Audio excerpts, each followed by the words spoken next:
प्यारा प्रभु तरसाओ ना, राह जो क्या सुधी, अधीर बनती आकड़ी थी, आंसू बहाऊं क्या सुधी, अधीर बनती आकड़ी थी, आंसू कोई भी नई काम की शुरुआत हो कि जिया जी आएंगे, उसके बाद से माँ करेगी, काका करेगी। दादा के साथ ही मैं बैठती हूँ कि कुछ भी चीज हो, मैंने देखा नहीं है, जब देखा भी था तो पहचानती नहीं थी कि ये मेरे दादा, मतलब उपाधि होगी। पर कि आज तक जितनी भी बड़ी हुई हूँ, एक दिन ऐसा नहीं गया कि दादा का नाम घर पे नहीं लिया हूँ। एक भी दिन, रोज सुना है, रोज। जब छोटी थी तो ऐसा विचार भी आता था कि ये कौन है, क्योंकि रिलेशन तो इतना कुछ पता नहीं था, ना इतनी कोई समझ भी थी।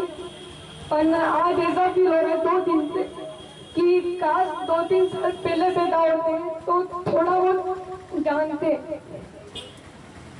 जो अनजाने में जो आशीर्वाद प्राप्त हुए वो समझदारी की अवस्था में भी प्राप्त होते। मतलब बहुत सारी बातें सुनते, मतलब हर चीज में, हर नाम में। आज भी दादा को तो टाइम हुआ, बड़ी दादी थी तब भी दादा के बारे में बात होती थी, रोज होती। मैं और दादा मंदिर में भी बैठते हैं, अधिकतर बैठते हैं। मेरा सैटरडे संडे यही सारी चीजों में निकलता है। तब भी सुना है, बस 3-4 जो थे उनके नाम, एक तो काका, फिर ये दादा, गांधी सेठ करके जो है अपने गुरु भगत, और उनकी बातें कि वो आते थे लिमखेड़ा, 8 दिन रुकते थे, उनका फिक्स रूटीन था। मतलब उनके सामने बा और काका भी कुछ नहीं बोलते, ऐसा मैंने घर पे सुना। किसी की हिम्मत नहीं होती थी कि वो कुछ भी बोल दे दादा के सामने। कल भी सुना कि जितने वो स्वभाव से कठोर थे उतने ही नरम भी थे। किसको कौन सी भाषा में सिखाना वो हमको आता था। बस इतना ही कहना चाहती हूँ। जय गुरु। उसी समय मेरे को भी एक बात और याद आ गई, वो बहुत महत्वपूर्ण बात है, मैं उसको आपके साथ शेयर कर रहा हूँ कि ये जो हमारा मकान गोपाल श्री झाबुआ में मंदिर के पास में, ये मकान जो है एक प्रकार से मेरे लिए दादा का दिया हुआ, भगवान का दिया हुआ प्रसाद है, लेकिन उसके माध्यम दादा बने। ये मैं आपको थोड़ा, मैं भूल गया था वो बात बताना।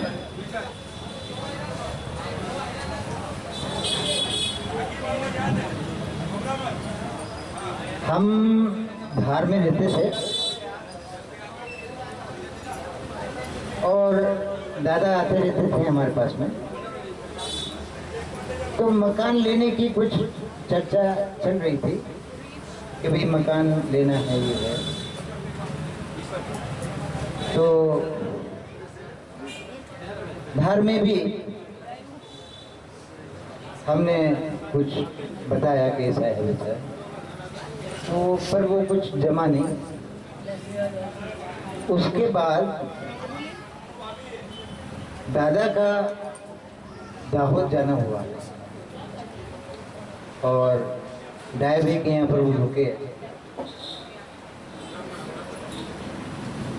तो उन्होंने जब ये सुना, डाय भाई के यहाँ पर इस प्रकार की चर्चा चल रही थी कि अपने को झाबुआ का मकान बेचना है, क्योंकि वो झाबुआ जाकर के रहने की स्थिति में नहीं थे, इसलिए वो मकान बेचने की का विचार कर रहे थे।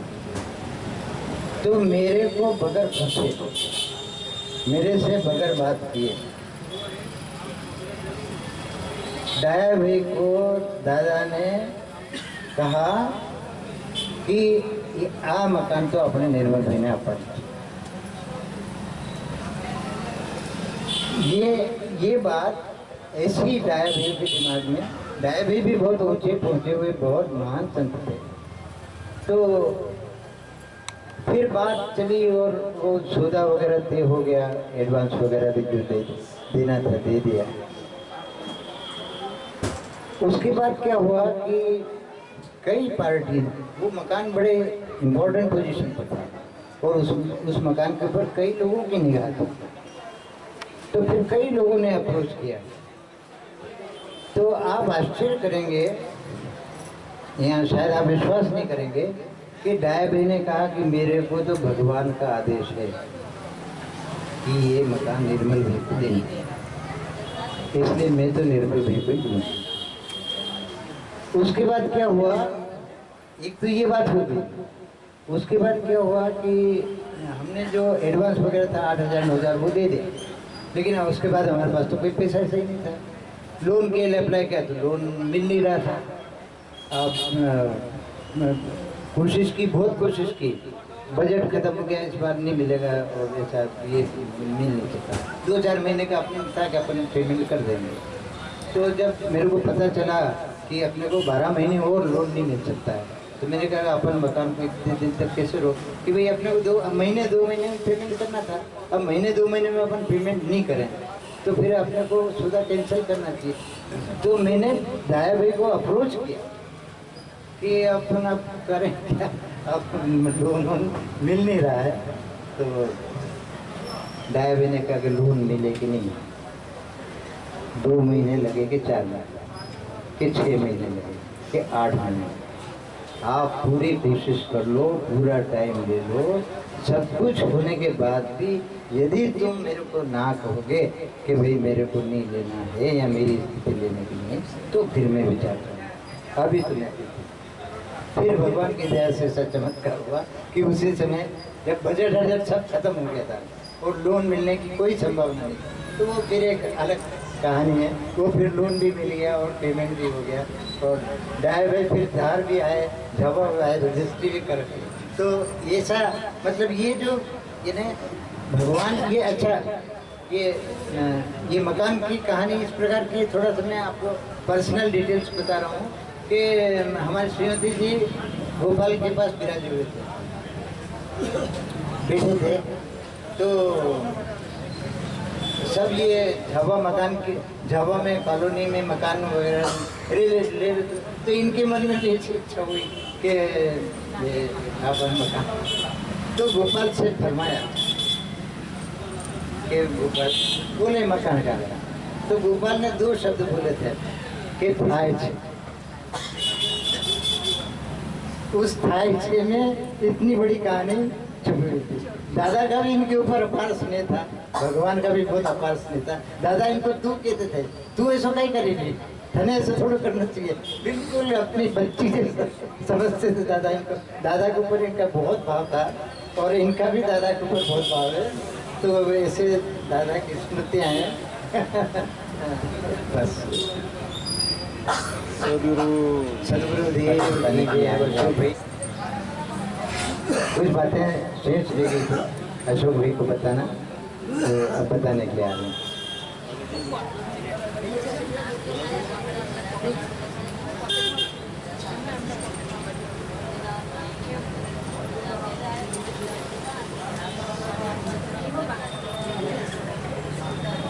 सदगुरु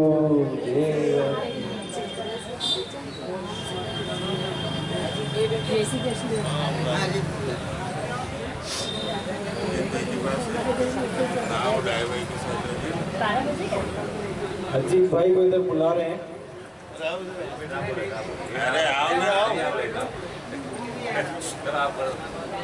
घर में बैठ करके बात करना है यार। कल जो बात बताई थी उसके आगे सबसे पहले वही याद दिलाऊंगा कि एक महामंत्र है, वो दूंगा नहीं किसी को। फिर दूसरी बात वही कि सदगुरु आया पामणा के आंगना, आज भी भजन हुआ, कल भी वो पामड़ा ही सबसे निकल रहा है, उसमें सुधार कर लेंगे आंगड़ा, हाँ धीरे धीरे होगा। अब दादा जो चर्चा करते थे उसमें बहुत सारे लोग अपनी समस्या उनके सामने रखते थे और इतनी उलझन वाली समस्या थी कि वो अगर हम सुने तो उसका कोई सुलझन समझ में नहीं आती। कोई दो जने हैं, दो मित्र हैं, या पति पत्नी हैं, या भाई भाई हैं, उसने ऐसा कर लिया, उसने ऐसा कर लिया, ऐसा करता ना वो यूँ लड़ कर दिया ना, ऐसा कर दिया ना वैसा कर दिया, मैं तो मुँह नहीं देखूँ ना, ये नहीं करूँ ना वो नहीं करूँ। एक चुटकी में उसका निराकरण वो कर देते कि करे तो करे, ठीक है, वो भूल जाऊँगा। ऐसा शानदार उसका तरीका निकालते थे जिसको सामने लोगों को ये समझ में आ रहा है कि इसका तो कोई निराकरण ही नहीं है, और चुटकी में वो शून्य कर देते थे। आज बहुत गुस्से में, बहुत गर्म हो रहा है, कई बात नहीं है, वहाँ पे जंतराल में व्यवस्था नहीं, ये नहीं है, वो नहीं है, वो पानी पड़ा है ना, पानी यहाँ से चुहे ना, लोग चप्पल उठा के ले जा रहे हैं ना, कोई बाहर के आगे खाए, क्यों खाए यार? उसको जरूरत होगी, जिसको जरूरत है वो ले जाएगा। आपने नहीं खरीद नहीं चप्पल ले गया, कोई बात नहीं, उसको जरूरत ही नहीं लेगी। अब यहाँ से अपन बस स्टैंड पे जाए और किसी भी बस में बैठ जाए और कंडक्टर पूछे कि भाई कहाँ जाना है, ठीक है रतलाम जाना है। यार आप तो बड़ौदा की बस में बैठ गए, आप बोलोगे बड़ौदा जाना है, रतलाम की बस में बैठ गए, या आप तो लोगों के बीच में बोलोगे मेरे को पता ही नहीं कहाँ जाना है, तो लोग दुनिया देख के हंसेगी कि यार इसको यही नहीं पता कि जाना कहाँ है ना। तो उसके बारे में दादा बताते हैं कि अपना इष्ट नक्की करो यार। आपको पता होना चाहिए मेरे को कौन मेरा भगवान है, मेरा इष्ट कौन है, मेरे को किसकी पूजा करना है, कौन मेरा मालिक है। हर किसी की जगह ये भी ये मिल जाए तो उसकी पूजा, वो मिल जाए उसकी पूजा, उसकी जय उसकी जय, उसकी आरती उसकी प्रसाद, सब हो गया। अरे भाई मेरे मित्र के पिताजी हैं, पूजनीय हैं, प्रणाम करने में मेरे को दिक्कत नहीं है, लेकिन मेरे पिताजी वो नहीं है। आपको पता होना चाहिए कि मेरा इष्ट कौन है। तो इष्ट नक्की करो, ये वाली बात वो बहुत बार सबको बता चुके है ना। लोग हमारी ओर देख के हंसेंगे अगर इष्ट नक्की नहीं है हमारा। तो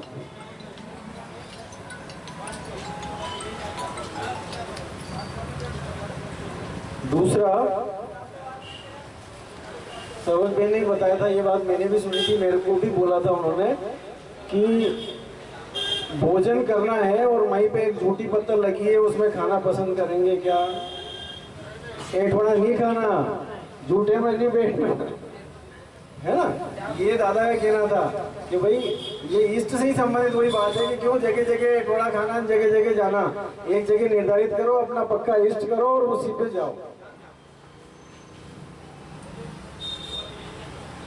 अभी निर्मल दादा ने बताया था कि मैं परेशानी में था और सामने से दादा आ गया। छोटी सी बात मन की कहना उनको रह गई कि वो भगवान भक्तों को हम भगवान स्वरूप में देखते हैं और भगवान स्वरूप में उनके सामने परेशानी में वो प्रकट हुआ। ऐसा कई भक्तों के साथ कई बार हुआ। इंदौर से पटवा साहब का मुझे फोन आया, उन्होंने बताया कि मेरी बच्ची की शादी थी, प्रतिभा उनकी बच्ची का नाम है, और मेरी बच्ची की शादी में उनको बुलाया था और भी गुरु भाई को बुलाया था। और उसी दिन प्रेमिला बहन के यहाँ पे भी शादी थी बड़ौदा में। तो राम गोपाल दादा को उन्होंने बोला था आने का, लेकिन उन्होंने बोला था कि मेरे को शादी में वहाँ जाना है। अब वो शादी में बड़ौदा गए। बड़ौदा जाने के बाद में नॉर्मली उधर दोपहर में शादी हो जाती है, तो वहाँ पे उन्होंने शादी पूरी हो गई 12 बजे, 1 बजे, 2 बजे और 3, साढ़े 3 बजे जनता एक्सप्रेस पकड़ के वो उनके वहाँ शादी में आ गए। जब उनके वहाँ शादी में आ गए उसके बाद में उन्होंने ये बताया कि मैंने ये मन में सोच रखा था कि अगर दादा आएंगे तो मैं ये सोच लूँगा कि मैं ये समझ लूँगा कि गोपाल प्रभु उपस्थित, गोपाल प्रभु आ गए। अभी ये भी बात हुई कि वो यहाँ से निकलते थे, फिर कहाँ जाते थे, कहाँ मिलते थे, तो वो भक्तों के हिसाब से चलते थे, काम अव्यवस्थित नहीं था। ठीक है, अब यहाँ से निकल रहे तो अपने को लगेगा कि मैं 7 दिन के लिए जा रहा हूँ, लेकिन भगत की भावना होगी तो 10 दिन भी हो जाते, 15 दिन भी हो जाते, महीना भर भी हो जाते। कहाँ जाएंगे, कहाँ मिलेंगे, वो भी अव्यवस्थित नहीं था। ये जैसे अभी शादी की बात बताई कि उनको बराबर ध्यान में था कि मेरे को यहाँ भी जाना है शादी में, मेरे को वहाँ भी जाना शादी में, समय पे उपस्थित रहते थे बराबर। जहाँ भी जिसकी जो भी जरूरत हो उस समय में वो उनको ध्यान देता था कि भगत से मिलना है, वो बराबर उपस्थित रहते। मतलब इसमें ये नहीं कि वो अव्यवस्थित घर से निकल गए तो महीना भर नहीं आए। और वहाँ जाके घरों में ये परिस्थिति होती थी कि भाई कपड़े धो के सुखा दिए, सुखाने के बाद में वो कपड़े छुपा लिए जाते थे कि वो चले जाएंगे शाम को। आज जाने की बात करी है तो कपड़े और बैग उनके छुपा देते थे ताकि आज रुक जाए। एक दो दिन तो ऐसे ही निकल जाते थे, आज नहीं जाना, आज नहीं जाना। फिर वो कहते नहीं अब जाना है, काम है, जरूरी काम है, जरूरी काम है करके फिर निकल जाते थे। શાદીમાં તમે કહો છો ને તે 12, 12:30, 1 થયો ને જમવાના ટાઈમે વરસાદ બહુ જ પડી ગયો એટલે રામગોપાલ કાકાને જવાનું મોડું થયું। બહુ જ વરસાદ પડી ગયો હતો। હે? પહોંચી ગયા હતા। હા પહોંચી ગયા હતા પણ એટલે અહીંથી નીકળવાનું મોડું થયું એમ પૂછ્યું। सबके यहाँ जाना और जो अपना प्रोग्राम तय है उस हिसाब से, मतलब में हमारे यहाँ भी जब आते थे तो पक्की बात, साफ बात करना भी एक अलग चीज़ होती है। तो एक बार जब वो हमेशा आते थे उनका भी मन नहीं होता था जाने का और ना घर से छोड़ पाते थे सभी। लेकिन एक बार उन्होंने बता दिया था जाते समय कि भाई अब लाल शंकर भाई अब आना नहीं होगा, अब आना नहीं होगा, जाने से पहले उन्होंने बता दिया था।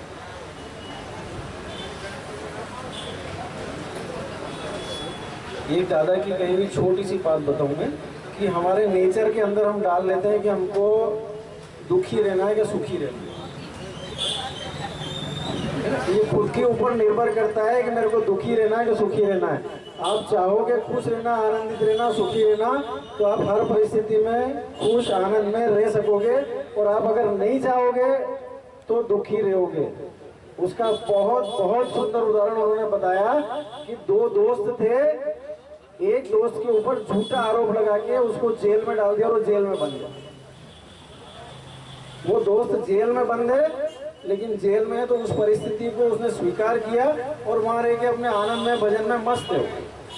उसका दूसरा दोस्त जो बाहर है वो उसके लिए परेशान हो रहा है कि वो जेल में बंद है और दिन रात उसके दिमाग में वही चल रहा है, उसके लिए वो परेशान हो रहा है।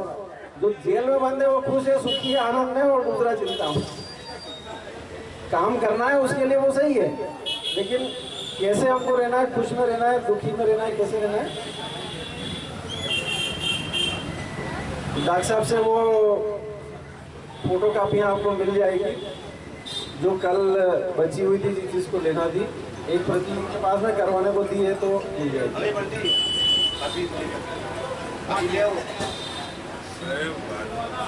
हाँ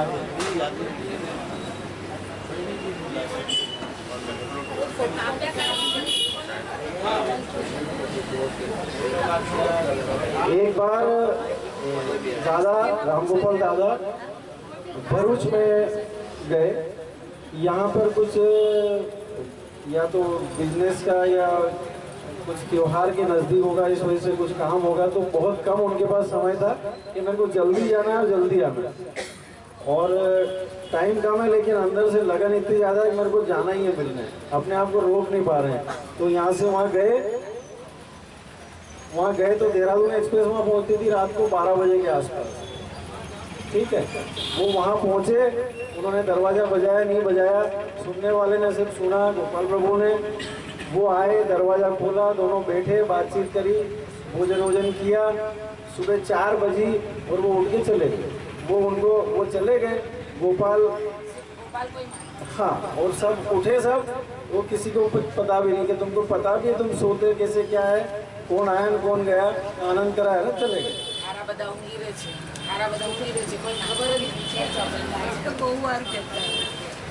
ध्यान की प्रक्रिया भी किसी ने पूछा था, तो ध्यान का भी उन्होंने बहुत सारी प्रक्रिया प्रचलित है। तो किसी भी तरीके से जो अपने को अच्छा लगता है, जैसे नॉर्मली कहीं भी अपन जाते हैं तो भाई 3 बार ओम बोलो आप, तो जहाँ पर भी ऐसे बोलने का मौका आता है, होशियार आदमी ओम नहीं बोलेगा, गुरु ओम बोलेगा। छोटा सा गुरु आगे लगा देगा कि भाई ओम बोलो तो गुरु ओम। तो अपने ध्यान में वो ध्यान दर नित्य गुरु देवनु सकल मन कामना सिद्ध था से। तो हाँ, प्रयास उनका यही रहता है कि आप हमेशा कोशिश ये करो, उसके पीछे काम नहीं छोड़ना है, काम सारे करना है, लेकिन कोशिश ये करो कि हमेशा प्रभु स्मरण होता रहे। सदगुरुदेव की जय। बातें बहुत सारी है।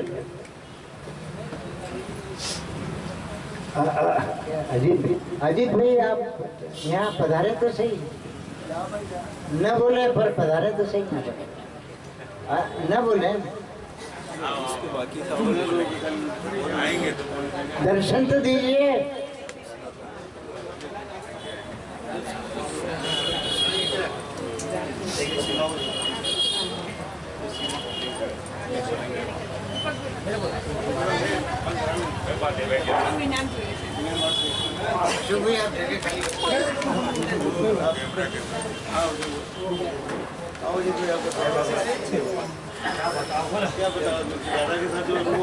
मुझे व्हाट्सएप पे भी मिल जाएगी, उसका प्रिंट आउट निकाल सकते हैं।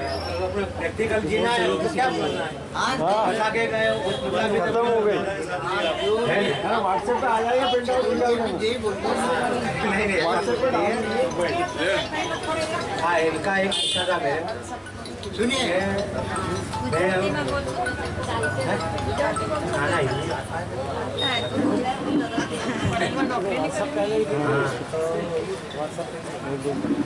मैं वहाँ गया था अपने खाखरिया ड्यूटी से गया, तो बोले अजीत भाई आओ। हाँ, हम लोग खाते बैठे थे उधर ना। हाँ, तो फिर उनको बोले कि क्यों अजीत भाई आज उदास नहीं कर रहे हो आप?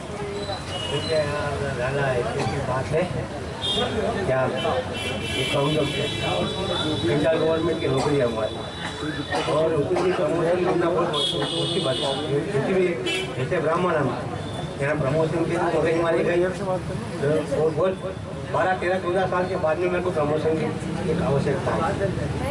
क्या मालूम हो गया, तो बस वहीं वहाँ बैठा था, तो बोले यार अजीत भाई कैसे कैसे नाराज हो गए? मुझे लाला ऐसी बात हुई है।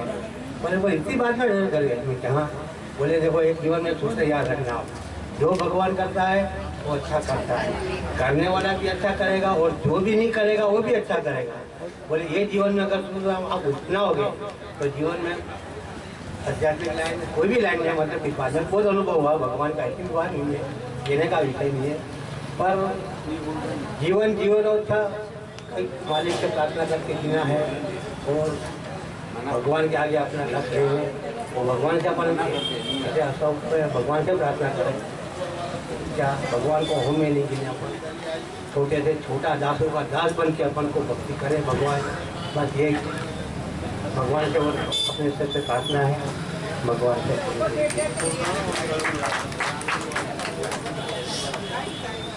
तो अब देखिए, अभी भी कोई अपने विचार व्यक्त करना चाह रहे हो, कुछ कहना चाह रहे, घर की बहुओं में से यदि किसी को कुछ कहना हो तो आगे आप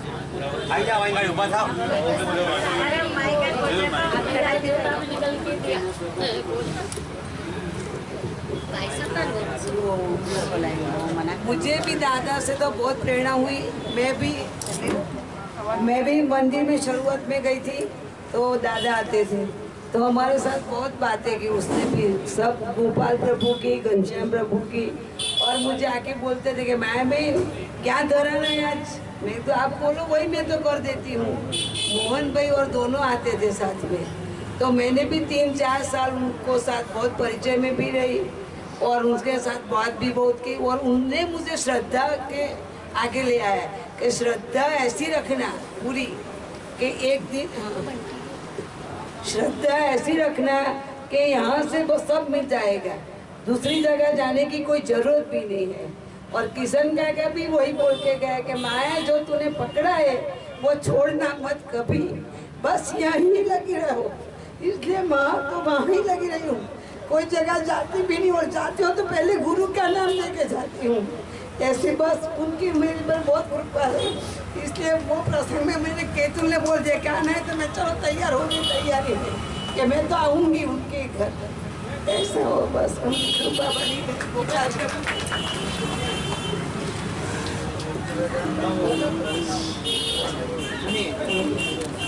दादा का शुरू से घर पे बहुत लगाव था। दादा के हम जब भी दादा आते थे बाहर से, दादा हमसे पेड़ जरूर दबवाते थे, उस बहाने उनसे हमारी चर्चा हो जाती थी। हम लोग भी थोड़ा लापरवाह रहते थे, दादा बुलाए जब भी जाते थे।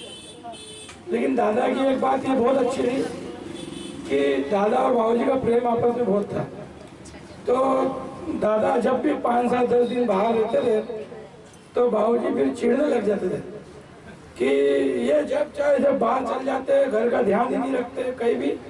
लेकिन जब ये घटना होती थी तो दूर से दादा काला बैग लेके दिख जाते थे। मतलब ये एक बार नहीं बहुत बार की घटना है कि दादा दूर, जिस दिन बाबूजी ने ये घर में बात हुई, दादा की वजह से चिड़चिड़ चालू हुई कि दादा घर बार छोड़ के चल जाते हैं, कहीं पे भी रह लेते हैं, घर वालों का ख्याल नहीं रखते हैं, तो दादा दूर नीम के पास से मेरे को बैग लेते हुए दिख जाते हैं। वो बोला ना आपके पीछे बोलते हैं इंस्पेक्टर बनने के लिए, अरे भैया इंस्पेक्टर बनने के लिए आपके पीछे एक वो प्रणाम वाला कल सुनाया था, वो सुनाओ। हमारी बड़ी मम्मी रामचंद्र दादा की पत्नी अक्सर दादा को कहते थे, बोला आप जाते हो 8 दिन का केके, 2 दिन का केके, महीना नहीं आते। इस बीच में अगर मेरा कुछ हो गया, मैं मर गई, तो तुमको खबर कहाँ देंगे? आपका पता ठिकाना तो रहता नहीं है। आप केके जाते हो कि नीमखेड़ा जा रहे हो, नीमखेड़ा से आप कब रतलाम ने, कब इंदौर ने, कब जलसा, तो बोले हम खबर कहाँ देंगे आपको? हाँ। और दादा मेरे बहुत पीछे पड़े थे इंस्पेक्टर बनने के। मेरे को बहुत बोला था कि तू कहीं भी बड़ी पोस्ट ले, तू कर सकता है। लेकिन दुर्भाग्यवश मैंने परीक्षा तो दी, लेकिन मैं वो उनका सपना पूरा नहीं कर पाया। लो